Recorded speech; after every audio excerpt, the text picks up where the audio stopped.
When I bought a house for my mom, I thought it would be the happiest day of our lives. But instead of celebrating, my brother demanded to move in too. When I refused, everyone called me selfish. Some even said I was tearing the family apart. But was I really wrong for protecting what I gave to my mother? Or was I finally brave enough to set boundaries? I grew up in a small two-bedroom apartment. My mom raised us almost entirely on her own. My dad was around physically, but never really there. He spent most of his money on himself, leaving my mom to carry the weight of our family. She worked morning shifts at a bakery and evenings as a cleaner.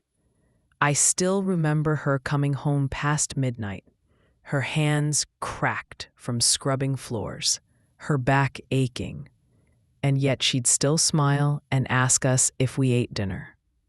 I used to watch her patch up her old shoes instead of buying new ones, just so she could buy me and my brother school supplies. She deserved the world, but life never gave her that.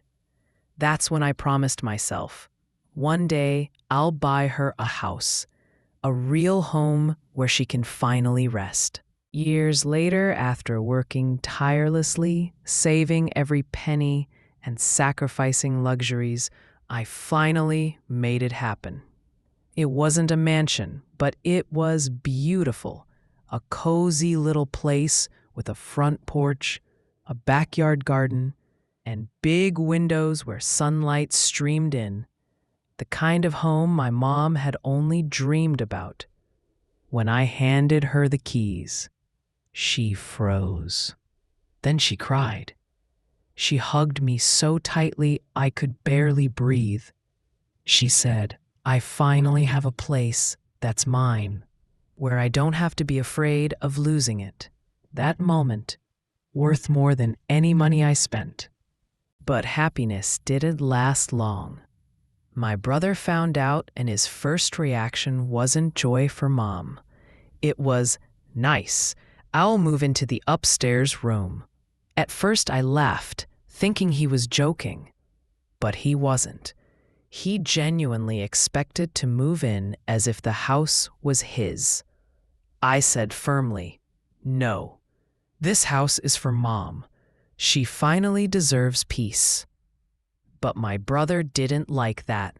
He accused me of being selfish, controlling, and forgetting family values. He told me I was acting like a boss just because I had money. The worst part? He went to our relatives and told them his side of the story. Suddenly, I was the villain. Messages poured in. "Why won't you let him stay? He's your brother.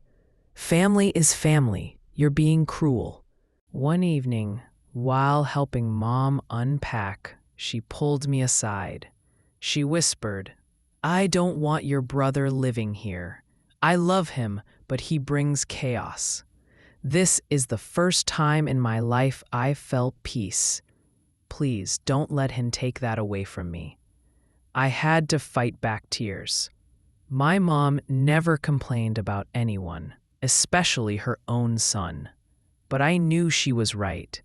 My brother had a history: loud friends, constant drama, never paying rent, leaving messes behind. Mom wanted a sanctuary, not another battlefield. So I made my decision. I told my brother straight, "No, this house is Mom's safe place. If you need somewhere to stay, figure it out yourself."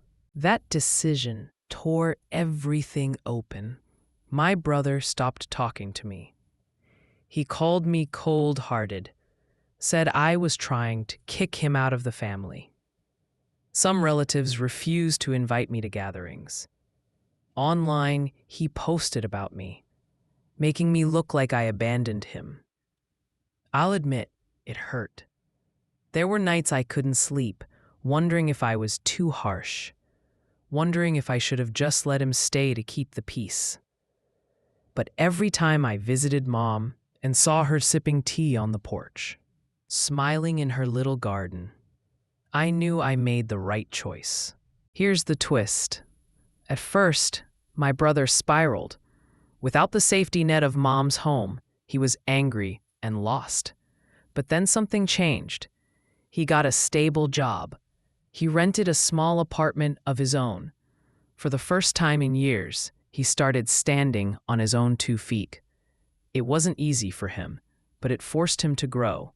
And though he hasn't fully admitted it, deep down, I think he knows my selfish decision was the best thing for all of us. Now, when I visit Mom, I see her at peace. She finally has a place that's hers, a reward after years of sacrifice. Sometimes, when she waters her flowers, she turns to me and says, "This house is the best gift anyone has ever given me." And that alone makes every fight, every accusation, every sleepless night worth it. As for my brother, our relationship is complicated, but slowly healing. Maybe one day he'll understand why I stood firm. Sometimes love isn't about giving people what they want. It's about giving them what they need. I didn't buy that house for my brother. I bought it for my mom. And protecting her peace was worth all the judgment I faced. So I ask you, was I wrong for refusing to let my brother live in the house I bought for our mom? Or was I right to finally draw a line?